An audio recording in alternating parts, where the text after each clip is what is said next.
Hello again. Jared Case here, curator of film exhibitions at the Dryden Theater and the George Eastman Museum with another streaming recommendation. And we are continuing our look at Japanese director Hirokazu Kore-eda this week with his second to last film, The Third Murder. And this is a film that we showed at the Dryden Theater as a Rochester premiere back in the summer of 2018.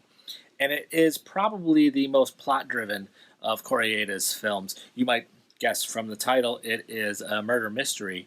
And there, more than that, it's an excoriating expose of the Japanese legal system and the what the attorneys, both the defense and the prosecuting attorneys, and the judges themselves need to do in order to keep that business of justice moving forward, and how that affects the accused and the trials that they get into.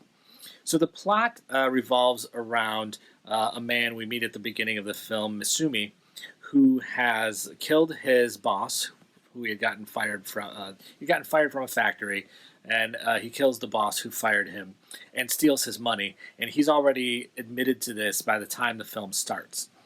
Enter our main character, Shigemori, who is an attorney who's been brought onto the case by Misumi's original attorney because he's got a reputation for handling this kind of defense case. And not only that, his father was a judge, so he's got a bit more standing in the community that will presumably help out Misumi and his defense. So Shigemori, as he investigates this and asks Misumi questions, Misumi's story seems to change based on new information that comes out. So Shigemori is wondering whether or not he actually did do this murder, and if he did, for what reason. If he did it to steal the man's money, that's actually a worse crime than if he bore the man a grudge, if there was something personal between them. And that's really the first sort of point that the film makes, is that this same crime will have a different punishment depending on whether or not money is involved. So it's important for them to make a defense based on him bearing a grudge or having something personal, because that will keep him away from the death penalty. He may only get life in prison. But as the investigation goes on, Shigemori starts to wonder more and more whether Misumi actually did this crime. As other characters come in, we've got the team of lawyers, we've got Misumi's family, his daughter, his grown daughter, and his relationship with her. The boss's family comes in, and the place where Misumi was staying, they go there and investigate things where he used to live. And suddenly everything becomes much less clear. It's very complicated.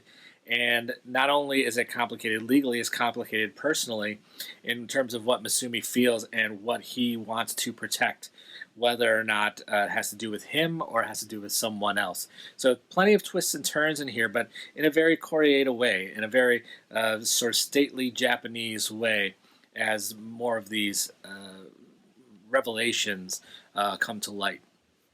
And this is not done as yesterday's film was in the residences, sort of the traditional residences of Yokohama, but in business places. So it's much more up to date in terms of the offices that they're in, and certainly the prison that they're visiting.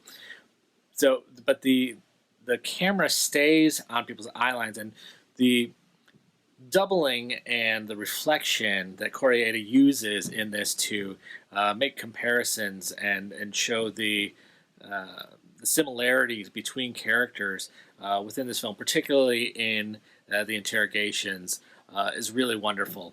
And it's a nice touch that almost harkens back to some things you might find in classic film noir from the 40s, where you've got the good side and the bad side, and which one's which sometimes we don't know, depending on which side of the camera they're on. So a wonderful film, The Third Murder, which is now screening on Amazon Prime.